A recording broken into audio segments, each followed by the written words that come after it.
این از آبانبارهای قدیمی شهرستان، آبانبارهای معروف شهر.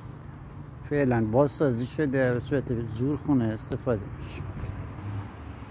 این هم نمایه دیگه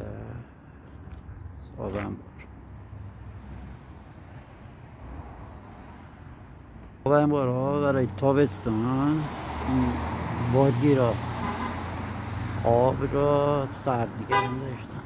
دریچه هایی که وجود داره، این دریچه هوا را سرد نگه داشت. این هم نمای این طرفه. این هم بسته مجوزه.